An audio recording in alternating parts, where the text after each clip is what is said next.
And from the very beginning, my spidey senses were going off that said, I really need to monitor and watch this transaction and this person I'm dealing with very, very, very closely. Hi, my name's Devin. Today I own several multi-million-dollar companies. We started with $5,000 in a credit card. I don't know the easy way. I only know the hard way. Hey everyone, welcome to the Whiteboard Entrepreneur Podcast, where I give straightforward advice to fuel the entrepreneur in all of us. I'm Devin Dickinson, and today I want to talk about, dealing with someone who screws up versus a screw up. There's a huge difference there. And I'm reminded of an associate of mine that I've done some business with over the last 8 to 10 years, done a few different deals with this person.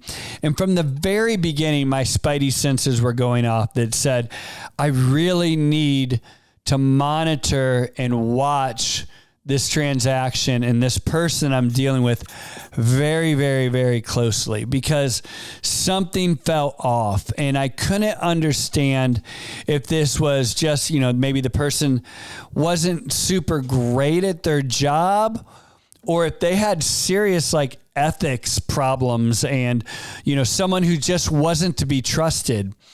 And over these last years, I've realized that actually this person has ethics problems. They were not to be trusted. And I was talking to a buddy of mine and he said, oh yeah, he said, what that is you have to decide whether they're a screw up or they screwed up. And I thought to myself, wow, there's so much truth to that, because listen, I've had a lot of screw ups. I've made a ton of mistakes. And I think if you're watching this podcast, so have you. We've all made mistakes. We've all said things we shouldn't. We've all done things we shouldn't. We've all lacked attention to detail. We've all done stupid mistakes. We've done lots of dumb things with good intentions and good work ethic and good ethics in general, versus folks that that you've dealt with that literally have bad work ethic and just bad ethics. They lie, they cheat, they steal, they tell half-truths, they manipulate. Those folks are screw-ups.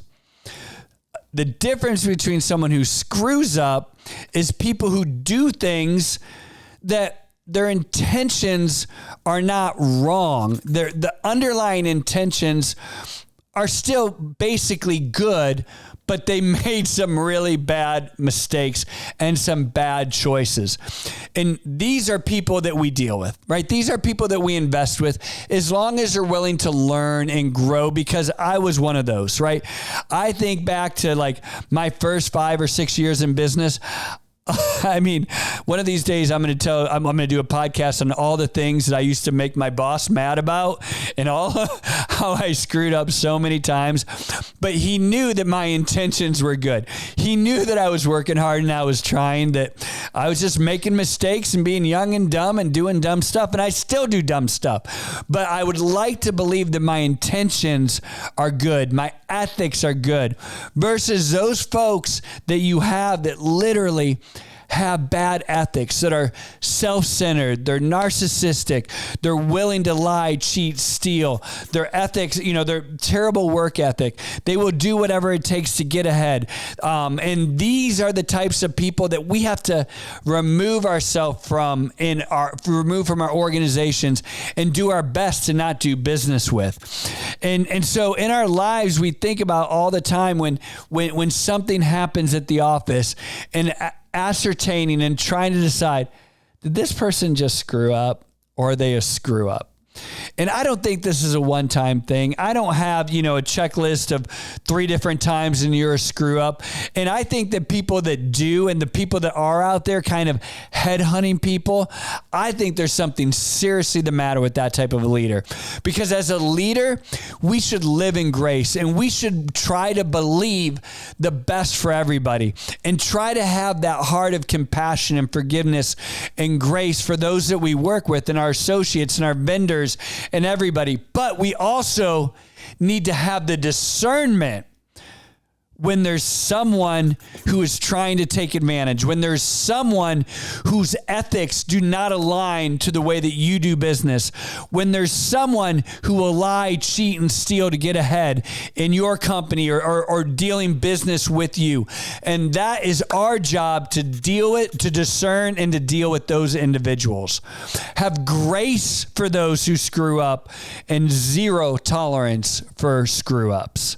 And so no matter where you're at in your business career, whether you're a brand new business owner or solopreneur and you're just getting started and you're dealing with vendors and you have different associates and partners and folks that you're vetting out and those spidey senses are going off, we have to understand and you have to discern whether this person has, maybe they just have some mistakes here and there. Maybe they're learning business as well. And there's someone that you can work with versus someone that you're absolutely not aligned with ethically and morally. And someone, if you own a company, you have 2,000 employees and you have people within your organization, you need to make sure that as a leader, you set the example within your company and that zero tolerance for poor ethics, zero tolerance for lying, cheating, stealing, and that you're a company that works as a team, not for, climbing corporate ladders. You get to set that culture. And if you're someone who's, got a handful of employees, even more valuable, because one or two bad apples that are screw ups are going to impact 2 employees, can impact 10 people so dramatically. And it's our job to make sure that we keep those that are screw ups outside and away from what we're doing, and grace and forgiveness and training and help for those who are just human, like me, like you, that screw up. I'm Devin, and this is Whiteboard Entrepreneur Podcast. I hope this helps.